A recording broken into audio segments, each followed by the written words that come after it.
Salut tout le monde! Aujourd'hui, nous allons avoir la dernière conférence de ce cours de connaissance de soi. C'est une conférence qui nous donne des informations très importantes pour que nous ne nous laissions pas tromper sur notre chemin intérieur. Comme nous pouvons rencontrer des personnes qui se disent m'être illuminées, des êtres transcendés que nous devons suivre, nous pourrions même suivre actuellement des personnes, des institutions ou des auteurs, sans vraiment savoir si leur chemin et leur objectif sont noirs ou blancs. Donc, dans cette conférence, nous allons voir comment les différencier intérieurement et distinguer si les temples dans lesquels nous nous trouvons dans les mondes internes sont des temples de magie blanche ou s'ils sont de magie noire. Ainsi, parmi les objectifs de cette conférence se trouve de savoir ce qu'est un temple, de savoir qu'il existe des temples de magie blanche et de magie noire, de savoir les différencier. Il s'agit également de connaître chacune des parties du temple et leur véritable signification. De savoir ce qu'est un rituel, et de savoir combien de types de rituels existent, et quels sont-ils. Commençons ce sujet en parlant un peu du pouvoir de l'énergie sexuelle, car nous verrons que c'est précisément dans l'énergie sexuelle, et l'usage qui en est fait, que réside le pouvoir des magiciens noirs et des magiciens blancs. La force sexuelle entre les mains des magiciens blancs et des magiciens noirs est une arme terrible. En utilisant cette énergie à bon escient, en freinant l'envie sexuelle, et en faisant remonter cette énergie le long de notre colonne vertébrale, nous devenons plus forts, plus revitalisés, et développons positivement les chakras, et avec eux les facultés, les forces, les vertus, et les pouvoirs, qui sont latents en nous. De plus, ce faisant, nous développons notre corps intérieur. Lorsque nous réprimons l'impulsion sexuelle ou le désir de forniquer, le fluide merveilleux retourne au corps astral, multipliant ses splendeurs ineffables. C'est ainsi que nous formons le Christ en nous. D'autre part, avec le déversement fatal de ce fluide, des millions d'atomes solaires sont perdus. Le mouvement de contraction sexuelle qui suit le déversement du sperme recueille des enfers atomiques de l'homme des millions d'atomes sataniques qui remplacent les atomes solaires perdus. C'est ainsi que nous formons le diable en nous, et développons tous les pouvoirs malins de l'organe kundartigateur. Ainsi, avec l'énergie sexuelle, nous pouvons former le Christ ou le diable en nous. Cela étant dit, voyons ce qu'est un temple. Nous avons peut-être déjà entendu l'expression selon laquelle notre corps est le temple du Saint-Esprit. Et c'est parce que le mot temple est en fait lié à notre corps physique, qui est le laboratoire où officie le troisième logo, ou Saint-Esprit, qui est la force créatrice de notre énergie sexuelle. En comprenant cela, nous pouvons en déduire qu'il existe deux types de temples, celui de l'homme et celui de la femme. Nous pouvons donc affirmer que dans chacun des deux, une création différente sera réalisée, puisque chacun est un laboratoire individuel. Les temples que nous voyons sur le plan physique sont des représentations du temple réel qu'est le corps masculin et le corps féminin. Ainsi, chaque fois qu'un couple s'unit sexuellement, dans leur temple individuel, un rituel magique est célébré, le Saint-Esprit, ou troisième logo, créera toujours pendant ce rituel. L'utilisation que nous faisons de l'énergie sexuelle lors de la pratique sexuelle définira le type de rituel que nous faisons et le type de création que nous réaliserons. Lorsque nous avons recours au sexe pour nous reproduire, l'énergie créatrice sexuelle de l'homme et de la femme se rencontre dans l'utérus, où la création commence. Lorsque nous avons recours au sexe pour créer les enfants de lumière, qui sont nos corps internes, le rituel de magie sexuelle s'appelle suprasexe, qui est l'union sexuelle du phallus et de l'utérus sans renverser l'énergie créatrice sexuelle. Dans ce type de rituel, chacun des participants crée sa propre création basée sur l'union sexuelle. Il s'agit d'un rituel de magie blanche, dans lequel l'énergie est dirigée vers l'intérieur et vers le haut. Les participants à ce rituel seront les différentes étincelles de conscience libérées par la mort psychologique, prêtes à monter vers les cieux. Lorsque nous participons à l'acte sexuel dans le but de nous amuser, sans autre but que le plaisir, sans aucun objectif transcendantal, cette union fait aussi sa propre création. Les enfants des ténèbres, les moi, les démons ou des faux psychologiques. Ce type d'acte sexuel est connu sous le nom d'infrasexe, car il fait référence au sexe animal avec fornication. Et il n'y a pas de pureté. Et lorsque la magie sexuelle est pratiquée, mais déjà dans le but de réveiller dans le mâle, l'énergie créatrice sexuelle est déversée dans le yoni féminin, où elle est contaminée. Puis, intentionnellement réabsorbée, et dirigé vers les enfers atomiques de la personne. Ce faisant, la personne éveillera progressivement les pouvoirs démoniaques du magicien noir, ce qui lui permettra plus tard d'atteindre son rang d'Anagarika. Ces personnes ont déjà connaissance du pouvoir de l'énergie sexuelle et l'utilisent pour éveiller des pouvoirs sinistres. C'est ce qu'on appelle un rituel de magie noire. Nous pouvons donc voir que le mot magie est lié à la magie sexuelle, au sexe. Dans la magie blanche, se développe la Kundalini, qui est le serpent igné de nos pouvoirs magiques, montant vers l'intérieur et vers le haut. En magie blanche, il n'y a jamais de fornication. Tandis qu'avec la magie sexuelle noire, l'organe kundartigateur est développé, qui est le serpent hantateur de l'Éden, et par analogie des contraires, les pouvoirs magiques inversés sont développés. La magie noire est associée à la fornication. Par conséquent, il est important de comprendre que toute personne qui s'unit sexuellement pour transmuter son énergie est en passe de devenir un magicien blanc, tandis que toute personne qui s'unit sexuellement pour expulser son énergie du corps est en passe de devenir un magicien noir.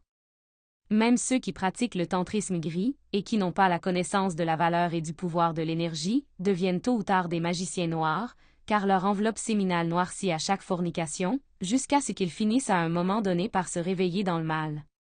Une personne peut paraître physiquement très pure ou sembler avoir un haut niveau d'illumination spirituelle, mais si elle fornique, dans son temple intérieur, elle officie des rituels de magie noire.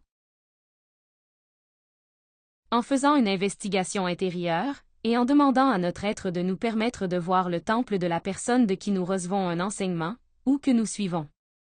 Ou même en visitant dans le plan astral les lieux où, dans le lieu physique, nous nous rassemblons pour recevoir des instructions spirituelles, nous pouvons, si nous connaissons à l'avance les symbolismes qui différencient un temple noir d'un temple blanc, savoir quel type d'instruction ou de connaissances nous recevons. Il existe certaines caractéristiques qui peuvent nous amener à savoir si nous nous trouvons devant un temple de magie blanche ou un temple de magie noire. Il est toujours bon de le confirmer intérieurement en nous laissant guider par l'intuition, et en utilisant la conjuration de Jupiter, car les magiciens noirs déguisent souvent leur temple en cherchant à tromper les naïfs. Dans les temples de la loge blanche, le suprasexe s'apprend avec les 3 facteurs. L'éveil de la conscience est recherché, la création des corps existentiels et l'autoréalisation de l'être. Les étudiants qui souhaitent tenter de faire leur propre travail de réalisation de soi sont invités. Dans les temples de la loge noire, par analogie des contraires, l'infrasexe est pratiqué, l'objectif est d'éveiller les pouvoirs de l'organe kundartigateur, sans cesser de ressentir le plaisir de l'orgasme que produit la fornication. Ils ne veulent pas l'autoréalisation de l'être, ni la création de corps, ils poursuivent les pouvoirs qui permettent de gouverner les autres. C'est pourquoi les magiciens noirs gagnent lorsqu'ils asservissent leurs semblables. Ils donnent des enseignements qui confondent. Ils ridiculisent les enseignements du suprasexe. Et en général, ils cherchent à faire en sorte que les étudiants se consacrent uniquement à l'éveil des différents pouvoirs et facultés, de manière facile. Dans tous les temples de la loge noire, le Christ est terriblement détesté, et pour la même raison l'amour et le suprasexe sont détestés. Si nous comprenons tout cela, nous verrons pourquoi, pour atteindre leurs objectifs, ils déguisent leur temple comme s'ils appartenaient à la loge blanche. La seule véritable façon de différencier un temple de magie noire d'un temple de magie blanche est l'intuition. Cependant, il est important d'analyser certains symbolismes qui nous permettent d'identifier quand, dans les mondes internes, nous nous trouvons devant un temple de magie blanche ou un temple de magie noire. Les symboles que nous allons retrouver dans un temple de la loge blanche sont: à l'entrée du temple il y aura 2 colonnes, une blanche et une noire. Ce sont Jakim et Boaz, les 2 gardiens du temple. On pouvait également trouver en entrant un écran qui protège l'intérieur du temple de la vue de l'extérieur. Celui-ci représente l'hymen de la femme. Une fois à l'intérieur du temple, nous verrons qu'il y a 3 canaux à travers lesquels vous pouvez marcher. Le canal central représente le Nadi Chitra, et les 2 canaux latéraux représentent les conduits énergétiques Ida et Pingala, qui symbolisent respectivement la concentration, l'imagination et la volonté. Nous allons également trouver des 2 côtés du canal central les bénitiers qui représentent les glandes sexuelles, les gonades ou les ovaires. Et la qualité de l'eau qu'ils contiennent est également une indication de l'état énergétique de cette personne. On pouvait également voir cette lampe suspendue dans le canal central. Ce sont les 7 églises de l'Apocalypse. Nous verrons aussi, dans la 5e colonne, une chair, qui symbolise le corps de la volonté, la parole développée, l'Église de Sardes, pour le sacrifice pour l'humanité et pour délivrer la sagesse. Lié au sacerdoce. Dans ce temple officie un prêtre qui représente la force masculine, la sainte affirmation, le principe actif d'irradiation et de pénétration. Osiris, la lance ou phallus masculin. Accompagné d'une prêtresse, qui représente la force féminine, le sainte négation, principe passif de réception et de réabsorption. Isis, la yoni féminine. Nous pourrions également trouver un chaudron avec 108 bougies. Il nous montre chacune des 108 existences de la personne, avec un corps physique humain. Pour accéder à l'autel, nous trouverons 3 étapes, indiquant les 3 descentes au sexe, pour réaliser les différentes créations. Les 3 montagnes que l'initié doit traverser. Également, les 3 forces primaires. Le dôme du temple doit être au-dessus de l'autel. Le dôme symbolise la tête. Cette partie du temple doit être orientée vers l'est. Sous le dôme, un autel en pierre de forme cubique parfaite, qui représente la pierre cubique de Jésus. Le lit où l'homme et la femme pratiquent l'acte sexuel. C'est là que la pierre cubique se perfectionne. Sur l'autel, une nappe blanche sur laquelle est inscrit en lettres rouges PTR. P signifie pater, ou pierre. T signifie tau, la croix en forme de T. Étagère signifiera l'élément feu. Sur l'autel, un calice, qui représente l'esprit et son véhicule, le cerveau, où est transporté le vin, qui représente l'énergie transmutée, l'énergie sexuelle créatrice du Saint-Esprit, Horus, le Créateur. Il représente également l'organe sexuel féminin. Sur l'autel, nous trouvons également le pain, qui représente le corps du Christ, ainsi que la sagesse. On peut également y retrouver plusieurs autres éléments. Un verre d'eau. L'eau représente le NS semini, l'énergie sexuelle créatrice pour la transmutation sexuelle. Le vin, qui représente l'énergie déjà transmutée. Bible et livres, qui représentent la sagesse du maître. Les épées, qui représentent la volonté du maître. La loi strictement. Également un bâton ou une canne à 7 nœuds, symbole de la moelle épinière. Attaché au sommet de la canne, 3 glands représentent les 3 facteurs avec lesquels la canne est soulevée. Une faux, qui est l'élément des anges de la mort. Symbolise le désir que la loi soit appliquée. Nous pourrions trouver dans l'autel un chandelier avec 3 bougies, cela représente les 3 forces, Père, Fils et Saint-Esprit. Un chandelier à 7 bougies, qui représente les 7 corps, ou les 7 serpents de feu. Les pouvoirs de la colonne vertébrale. On retrouve également une croix en bois, représentant l'union sexuelle de l'homme et de la femme. Lingam, yoni. Un crucifix qui symbolise l'initié prêt à mourir et à ressusciter. On y retrouve un pentalpha, debout, la tête haute et les pieds au sol. Il représente l'homme authentique, l'univers en lui-même. Nous pourrions également voir des fleurs. Elles représentent les vertus de l'âme, acquises par la lutte pour la perfection.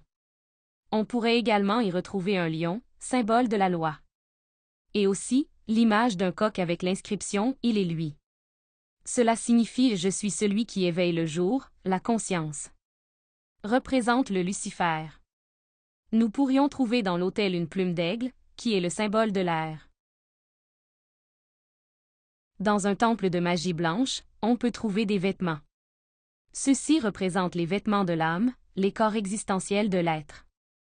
Nous devrions également trouver un feu allumé, qui représente la foi consciente. Et aussi un miroir, qui représente l'auto-observation.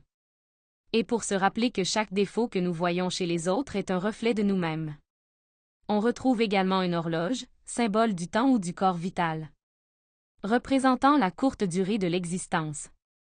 Aussi, un drapeau, symbole de l'idéal que nous poursuivons, celui de la réalisation de soi. Et l'encens qui brûle. Cela représente l'harmonie du plan mental pour la pratique sexuelle. Les pensées pures qui s'élèvent vers les sphères supérieures. Nous devons également garder à l'esprit que chaque temple doit être construit sur un cours d'eau souterrain. Chaque temple de magie blanche doit avoir son dôme à l'est, et son entrée à l'ouest. Cela indique la direction de l'énergie en transmutation, vers l'intérieur et vers le haut.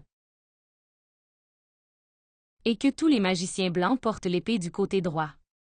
Si, lorsque nous faisons nos investigations internes, nous voyons ces symboles, ou lorsque nous demandons à l'être quelqu'un ou un endroit sur lequel nous devons enquêter, il nous montre certains de ces symboles, alors nous connaissons déjà leur signification. Dans les temples de la loge noire, on retrouve le contraire. On retrouve le pentalpha inversé, la tête en bas et les pieds en haut, représentant la chute de la tour, la fornication. Il représente aussi la tête du diable. Nous trouvons 4 feux, montrant qu'il fonctionne avec la puissance des 4 centres inférieurs. La croix inversée, représentant la pratique du sexe avec la fornication. On peut également constater que le rituel est effectué par un prêtre avec un enfant de cœur. Cela indique une pratique homosexuelle ou infrasexuelle. Dans le temple du magicien noir, il y a toujours de la fornication. Le magicien noir conseille le célibat. Il pratique l'homosexualité religieuse. Il collecte la dîme. Là-bas, on n'apprend pas à mourir. Autrement dit, il n'est pas enseigné de pratiquer la mort psychologique. Ils disent qu'ils sont ceux qui pardonnent les péchés. Ils donnent des messes sataniques ou des messes noires. Dans les temples de magie noire, Yahvé est vénéré. Dans les temples de magie noire, le Christ n'est pas désiré, ni la mère divine, car l'énergie est déversée. Et les magiciens noirs portent l'épée sur leur côté gauche. Tous ces symbolismes nous sont donnés pour que nous ne nous laissions pas tromper et que nous puissions savoir clairement où nous entrons intérieurement, de quels endroits, et de qui, nous recevons des enseignements.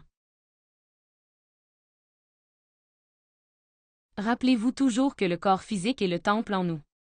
On voit ici comment les temples antiques sont en réalité une représentation de la constitution interne du microcosmos. Chacun de nous est un temple intérieur, et la synthèse de la magie sexuelle blanche est contenue dans un temple authentique de la loge blanche. Nous devons travailler sur nous-mêmes pour devenir un. Eh bien, c'était la 25e conférence de la phase B, qui est la dernière conférence du cours de connaissance de soi. J'espère que toutes ces informations vous ont été utiles et que vous aurez beaucoup de succès dans votre travail intérieur. Je reste à votre disposition pour toute question ou tout ce avec quoi je peux vous aider. Merci de m'avoir donné l'opportunité de vous apporter toutes ces informations.